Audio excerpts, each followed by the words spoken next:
Welcome to the very first edition of the Hull Youth Music Network podcast in association with the Goodwin Development Trust. This is a brand new podcast coming fortnightly. We're going to be interviewing different people who have different roles up in the music scene in Hull. We're kicking off the first episode with an absolute belter. I've got a bloke here in this very room with me who is definitely not shy to the Hull music scene, whether it be putting events on, whether it be podcasting, whether it be writing his own lyrics, doing production, or going to events with his camera and capturing everybody's face. It's the Layman himself. Yes, Pete, thank you very much. It's an absolute pleasure to be here. Yeah, so we've got the Layman on for our first episode because this guy is just, is there anything this guy has not done? And we're here on this podcast today to find out all about the Layman, where it began and how it's got to now, because right now the Layman is going up and down the country. I do believe he lives on the M18. Do you know what, that's kind of true. I do spend a lot of time travelling up and down the country to various events in different capacities. So sometimes I'm going there as a photographer, sometimes there to support the event. Other times I'm actually on the mic hosting for some DJs. So where did it all begin for you? When was this amazing person born into the music scene? Well, I suppose I'd say the mid-90s. I was into music. I was one of these people who would record tunes on the radio and start making my own mixtape. And then, as everybody does, at some point you look at DJs and you think, do you know what? I'd like to be a DJ. So that's what I did. I saved up for my own equipment, bought my very first decks, and then I started buying vinyl. And I originally started off with the genres of hip-hop and R&B, but I've progressed into dance music. And it just went on from there, really. So what was the music like back then? What was it like to mix that kind of music? Well, with the hip-hop and R&B, it was progressing into this East Coast, West Coast type of hip-hop. Whereas the dance music started evolving.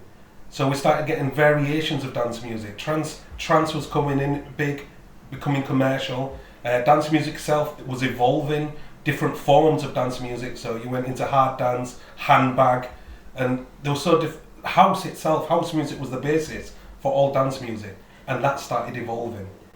So obviously you began DJing, so what was your support like back then from family, friends? Well, my family were not keen on it. They did not support me when it came to music. They wanted me to do something clerical, like become a doctor or an architect. A normal job in there. Exactly, a normal job. I don't think I am built for a normal job because I'm a person who gets bored quite easy. I'm the same. I feel like that normal plumber, builder just would not interest me as much as doing something music related. No, when it comes to music, anything I do in the music scene itself, I enjoy. I thoroughly enjoy. I enjoy all genres of music, so it doesn't matter whether you put me in a dance scene or whether you put me in the drum and bass scene or the hip hop scene, I will enjoy it. I'll give it 100%. So obviously you started DJing, so what happened with it? Where did it evolve? Did you play out? I started DJing in a pub, Club Oasis had a pub downstairs, which was like a bottle bar, and I started off there on Monday nights just spinning like retro tunes from the 70s. And then I used to warm up inside the main club with DJ Toots. But being deaf in one ear had its drawbacks.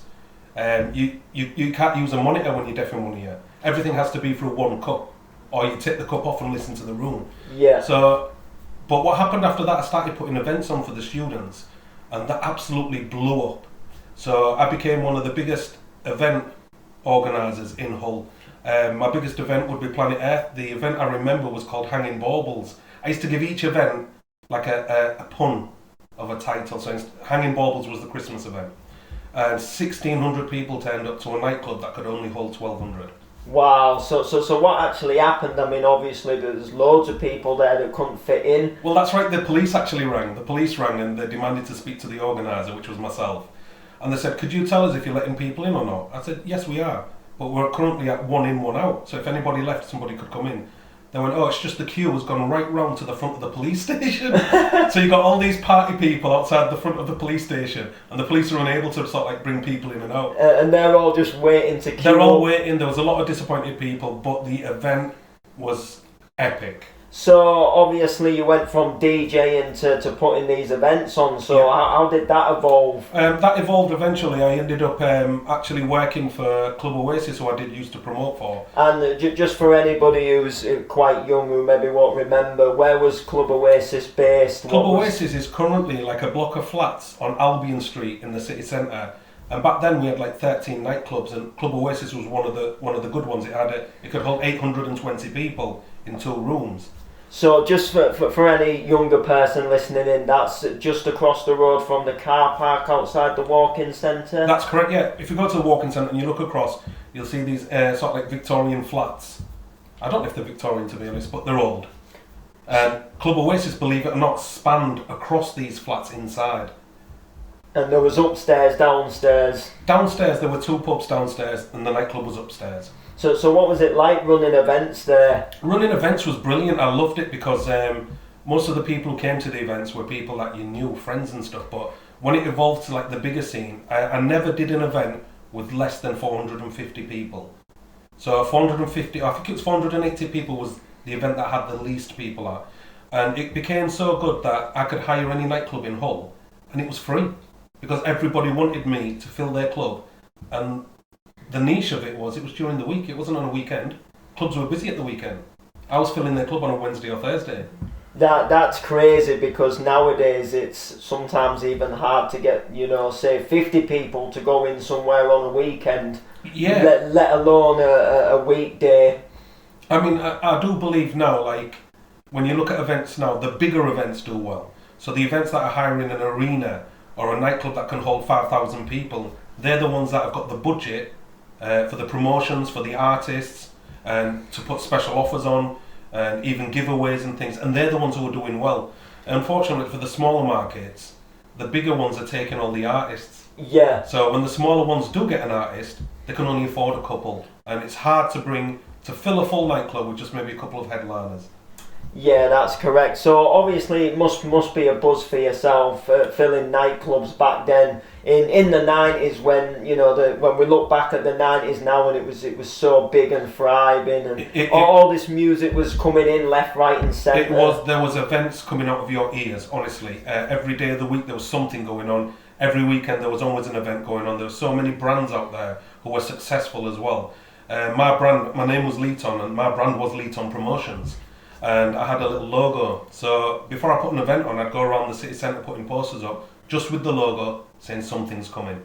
And then everybody would start talking on, because there was no Facebook back then. There was no internet just to put a post up and let everyone share it. Everything was face to face. Yeah, exactly. And obviously, like you said earlier, the music was evolving then as well. The music was evolving. There was so many new things coming out. I remember when Speed Garage made it into the clubs, and everyone's like, wow, listen to this bass.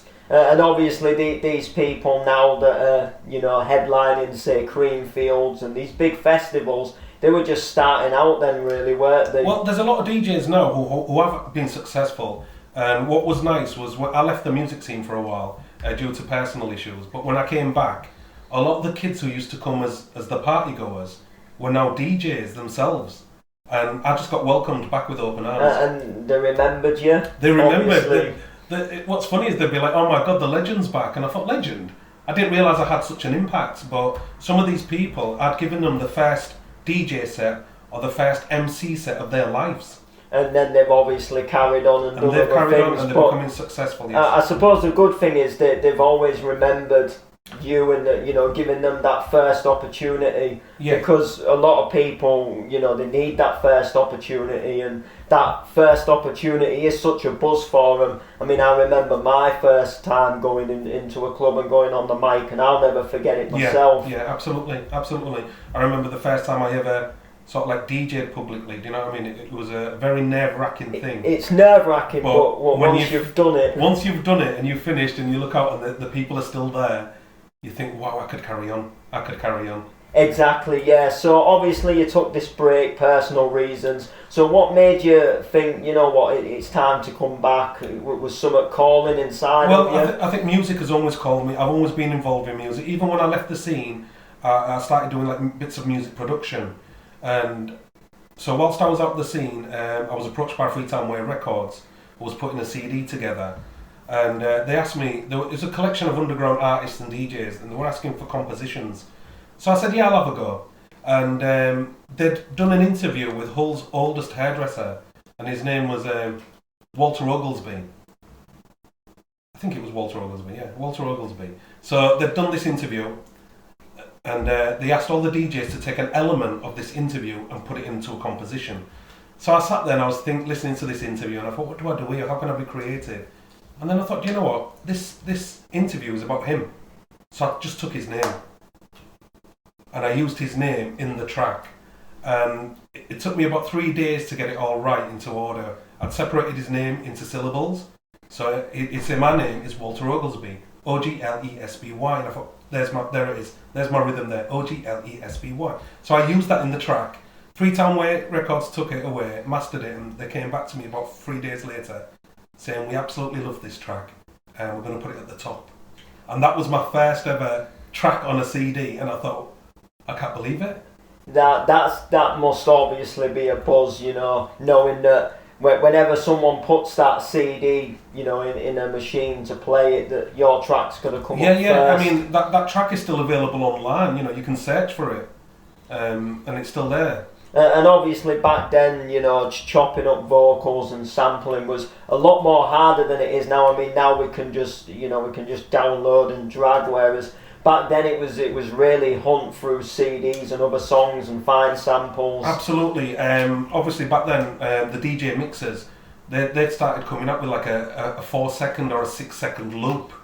And that, you know, we thought that was amazing, that the fact that you can play a piece of vinyl and take a sample out of it and put it on repeat or stab it in. But for the people coming into music production now, the software that's available out there and the help that's available out there, it's absolutely amazing. So anybody thinking, you know, can I create music? Can I put something together? Absolutely, go for it. There is so much help available. Something we have now that we didn't have back then is YouTube.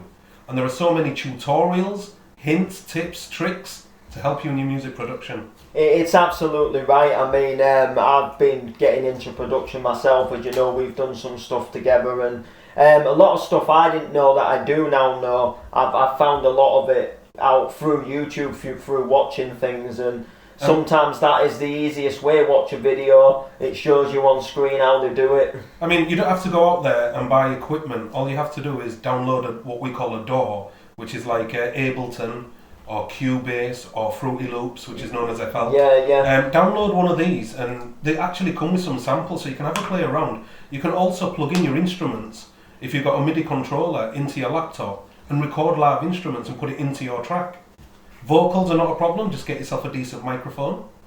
Exactly, and then you're away really. So when you came back, what else sort of happened when you came back? When I came back, I'd realised that the music scene itself and event-wise especially, had changed. And a lot of the nightclubs that we used to have are non-existent now. So you were limited to where you were holding your event. And that created another problem in itself, because if you was trying to put an event on, you had to make sure that the month before or the month after there wasn't a similar event on at the same venue. Otherwise it'd cause problems. So yeah, things have definitely changed. So what did you do actually coming back yourself? I came back actually revamped. I wasn't Leeton anymore, or DJ Leeton or Leeton Promotions. I actually came back as the Layman. So this is where the Layman himself was born, essentially. So I'd say about 2.5 years ago, 3 years ago, the Layman came into existence. And what did you do? How did you bring this Layman to life for the world to see and know? I actually came back as a podcaster, and we would create a 40-minute satirical podcast that would poke fun at current affairs. And we would be quite, how can I put, borderline with it. Because on the internet you can more or less say what you want. There are limits, but you can say what you want. So this podcast, we would poke fun at anyone. It didn't matter if they were celebrity, or if they were royalty, or even the Prime Minister themselves. So you just attack them essentially on your podcasts? Yeah, because me and my co-host Gabe, we called ourselves the Laymen, and that's where the Layman myself came from. Because I was the Layman, I thought us together we are the Laymen. And the definition of a layman is somebody who's not a professional in anything. And I thought that described us perfectly. So we could get away with things and not have to sit there and done the research. If people said, oh, that's wrong, your facts are wrong, we're laymen. Exactly, yeah. So you've kind of, in your name itself, it's giving you that sort of like. It's giving me a buffer zone, definitely. Yeah. That sort of free way to say what you want, really. Absolutely. And I have seen this in play as well, where you've said quite a few things, and I would have thought, you know what, you would have got told off for that, or. Absolutely. You know, in any other capacity, we would have been shut down. Exactly, yeah. So how did the podcasts evolve then? Did they do well? The podcast did very well. They're still available on YouTube, but we used to broadcast live as well, because I'd set up Layman Radio, which became the fastest internet radio in Hull. It grew so quickly that it also came with its own problems. I didn't realise that something would grow that quick. As growing that quick, finding artists, DJs who would play regularly and not let you down, finding mixes and people who couldn't connect to the internet when they were meant to be broadcast, it threw up so many other problems. But doing the podcast gave me exposure, which then people started inviting me back to the events. They was like, hold on, this is the guy who used to do the parties, this is the guy who used to DJ, this is the guy who used to be on the mic. And suddenly they're like, oh, bring him down to our event, it'd be good to have the Layman there. And so I used to end up going to all the events, but then I thought, hold on, people want pictures with me all the time now. So I took my podcasting camera and I started taking a few snaps. Next thing you know, the Layman photographer was born out of it. And now I get booked at events up and down the country just to get there, hype up the crowd, meet everybody, socialise, and take the photos and give them exposure. So what's it like going to all these different events then? You know, have you had any bad experiences, or have they all been good? The only bad experience I've ever had, I think I was invited down to an event. Obviously, they've paid me. So I'm driving down to this event and I'm thinking, it hasn't really been advertised. Once I got there, it was empty. It was absolutely empty, and I thought, this event is not going very well. But I did my best to try and take pictures to make it look like it was busy. They didn't come out too bad, actually.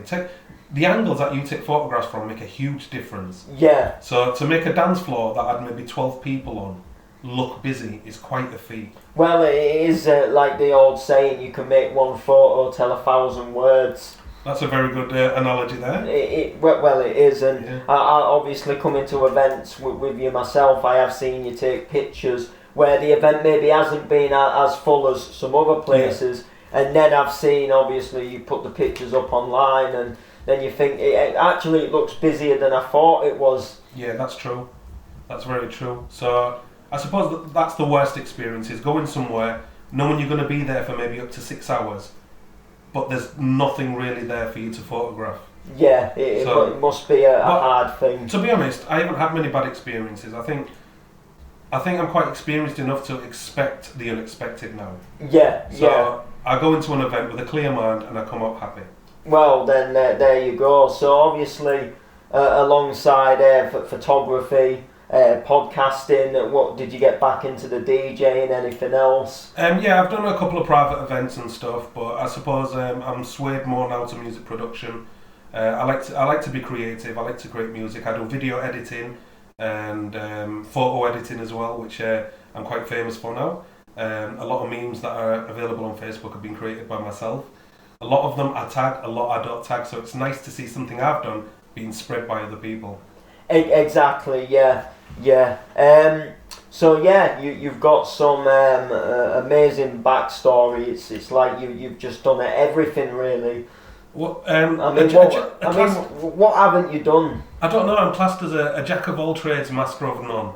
So whether it's grabbing the mic in front of a crowd, or standing behind the decks in front of a crowd, photographing a crowd, hyping up the queue that's outside the crowd. That's crazy, because I filmed the queue outside Doncaster Warehouse, which is quite a famous club, and it was just the queue, and I was just walking along the queue, and they're all shouting and screaming, and I posted it online as a clip, and it's now hit nearly 80,000 views, and you think, that's crazy. That is mad, because it was just a queue, innit? It's just a queue. But I don't know, maybe was it the venue, was it the fact that maybe it's the busiest people who are watching it have seen it? I remember the day I actually pulled up and parked opposite the queue, and I was just getting my things together up the car, and I got out of the car and everyone just cheered, and I thought, oh, they're cheering, so I'm looking around and it was actually me that was cheering, and I thought, do you know what, I'm going to film them, I'm going to give them something back.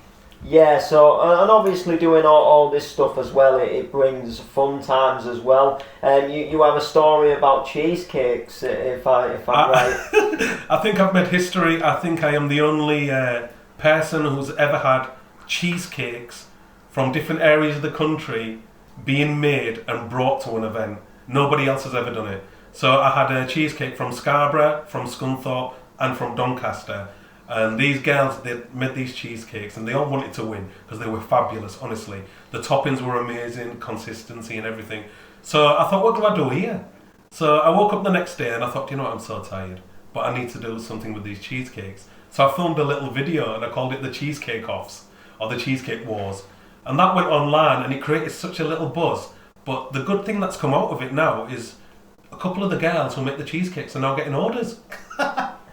Well, there you go. It's like you're giving them business, and obviously the Layman is here on our podcast, so he's not had any form of food poisoning.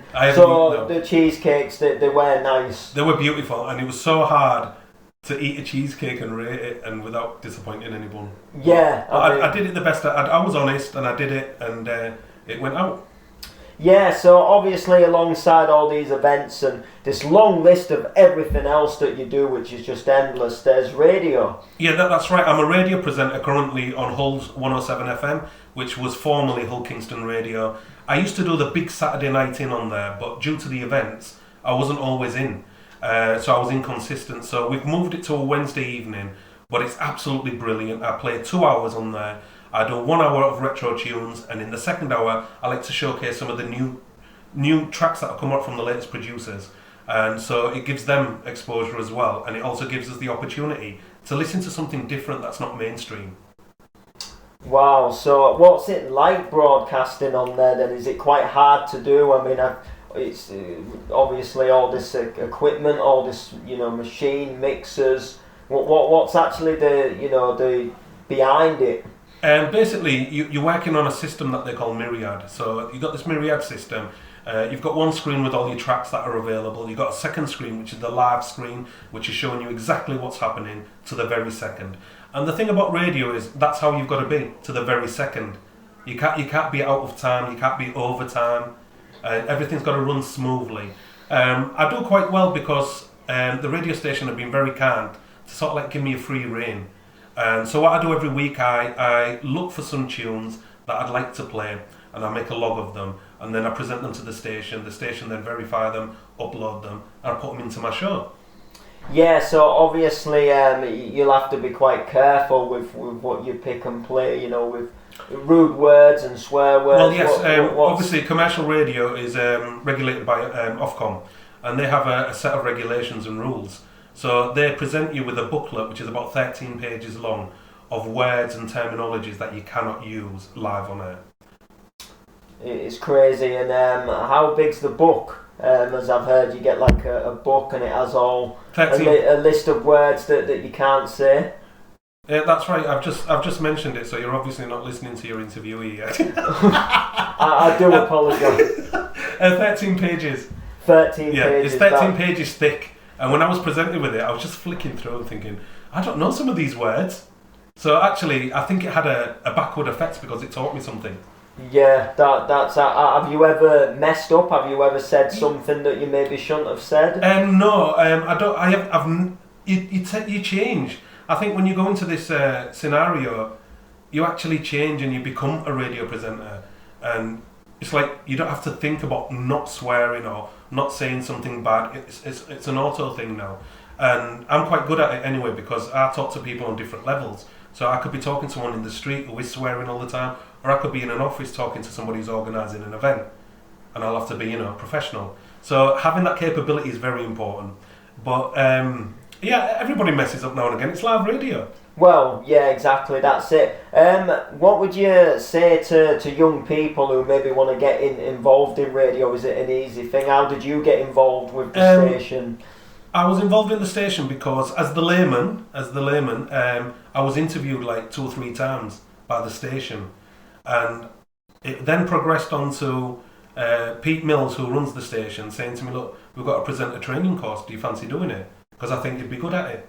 And so I said, absolutely. When I was younger, I wanted to actually go on radio, but I didn't pursue it because I'd had an interview with hospital radio at our local hospital here, and there was a guy there called Randy, and he was taking me through everything. And he said, because we're a hospital, we're not like other radios. You cannot say anything negative, you can't play certain music. And because I was a young kid, I felt like I'm not going to stick to all these rules. And so sadly I left, and I thought that was the end of my radio career. Whereas right now at Hull 107 FM, I love being part of that team. It's like a little family, and all the presenters are brilliant. We all have a good laugh. For example, a good example is I've left my sunglasses at the radio station yesterday. Today they're auctioning it off on eBay. Well, it sounds like they're treating you with respect, definitely, by auctioning off your You want to see the comments. Somebody put, these are glasses, these are retro glasses from the 80s. Somebody's put, these are Top Gun rejects. Do you know what I mean? If I was you, once this podcast is over, I'd drive straight over to the studio and grab them before someone bids on them on eBay. Well, I mean, if they put it's the Layman's glasses and somebody bids and it goes to charity, I'll be very pleased. Well, you'll be pleased in that way. So you said obviously you got asked about radio broadcasting training. So how often do these happen, and how can people get involved? The way they stagger the actual lessons themselves is dependent upon the radio station and their timing. But I did about 6 weeks or 6 to 8 weeks, something like this, of training, and it essentially helps you sort of like present, because as a radio presenter you're not talking to somebody, you're talking to an empty room, and that is a very different feeling. But if you can do that and you can focus and imagine that you're talking to people, then you're gonna be fine. A lot of mistakes, I suppose, come from people thinking I need to say something. One of the rules I've learned is if you've got nothing to say, don't say it. Well, that's it exactly. There you go. So you, like I say, you've just done absolutely everything. So, but before we do end off and finish off this podcast, I would like to ask you a couple of questions. Some of them you probably will be able to answer. Some of them they might require you just to think a little bit more hardly. So the first one, probably quite a tough one for you, but if you had to pick a favourite song of yours out of anything that you've ever done, whether it's producing or that you've heard at clubs or just something on the radio or just a song you like, what would it be? Wow, I've got so many favourites. I mean, right now on my phone I've got over 3,000 tracks. So trying to pick something that I love the most, do I have to pick one specific track?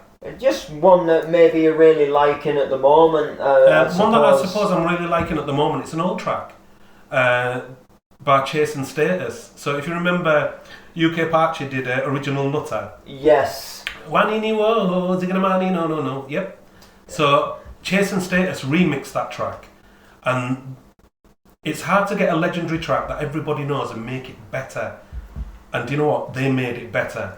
And I urge anyone to listen to that track. It's absolutely amazing. I have heard that tune myself, and when you think of Chase and Status, you think of top 40. You don't think of them putting a track out like this, but they've done so good with it that it's one of them tracks I never get bored of. No, it's like you say, they do these commercial tunes, and then they just come in with this fire drum and bass tune, and they just absolutely smash it. Another track that I do like is Loads. He did Big City Life by Matterfix. Yes. He's remixed that, and I met him recently at a festival, and I said to him, Lode, I was stood on that podium watching you and waving and stuff, and he went, thank you very much. And I said to him, look, I'm going to be playing your track on radio, and he gave me big love, and he said, let's get a picture together. So we got a photograph together, and what a nice guy. Do you know what I mean? You meet a lot of these artists, you don't know what to expect. You don't know if they're going to be arrogant or they just don't want to speak to you. Because some of these artists, they don't talk much. Whereas Lode, he was so nice that he even left me comments online. Yeah, that's definitely really nice. So another question for you. What advice would you give to a young person trying to sort of break into the music scene, get involved? Well, whatever capacity you're coming into, whether you're coming in as a DJ or as a musician, or even somebody who's going to work on the mic, get yourself a Facebook page that will promote you as an artist. That is very important. Same on Instagram, Twitter, whatever platform you're on. Even TikTok. TikTok's grown now for musicians.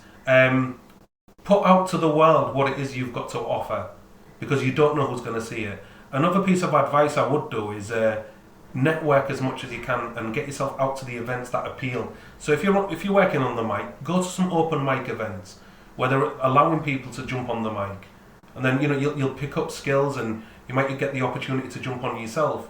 Same as DJs, network, go to events, support them. Once they see your face and they recognise you, then you can approach them and say, look, I play this style of music. Is it possible I could play for you?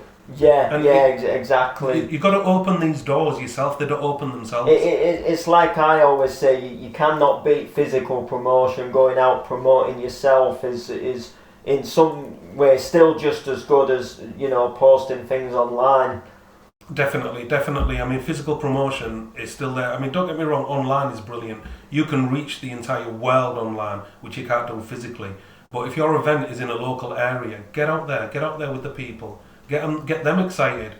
Would you say things like youth music networking events and I think music lab? I think what you guys are doing here is absolutely brilliant.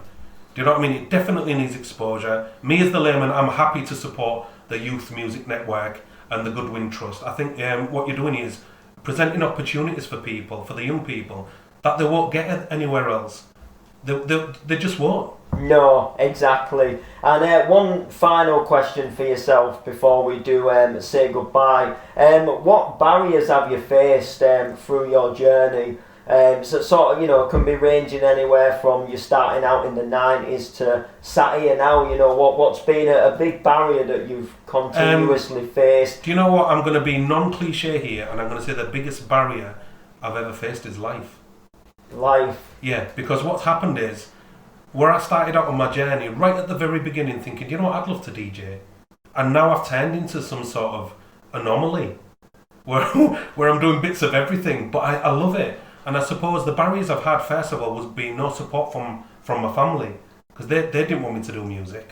And secondly, school was a big barrier, because I did music lessons at school and I couldn't get my head around sheet music. I found it, to me, it just seemed so foreign. And I don't know if it was the method that was being taught or if it was just me being like music note dyslexia or something. So I looked at it and I thought, I can't get my head around this. 4 beats to a bar, yeah, that's fine. But then all these, like, every good boy deserves fun, where the notes are spread out.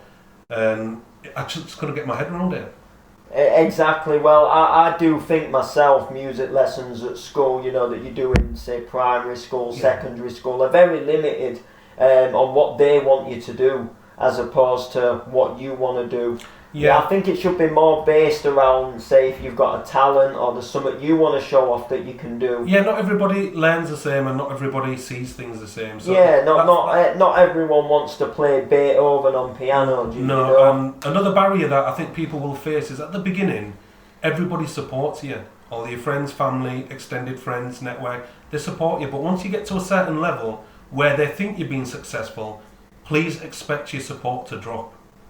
Because when I started getting bigger in Hull, I got so much love, so much support. And then as it grew and I started going out of town, most of my support now comes from out of town people.